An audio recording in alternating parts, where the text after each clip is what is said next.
ഈ അപകടത്തിന്റെ CCTV ദൃശ്യങ്ങളാണ് ഇപ്പോൾ നമ്മൾ കാണിക്കുന്നത്.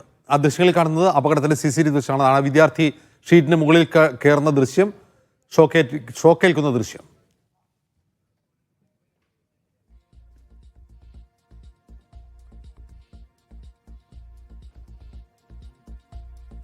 ലൈനിലേക്ക് വേണം.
ഷോക്കേറ്റ വിദ്യാർത്ഥി ഇലക്ട്രിക് ലൈനിന് മുകളിലേക്കാണ് വീണത്. അതാണ് വളരെ പെട്ടെന്ന് മരണം സംഭവിക്കാനുള്ള കാരണമായി കാണുന്നത്.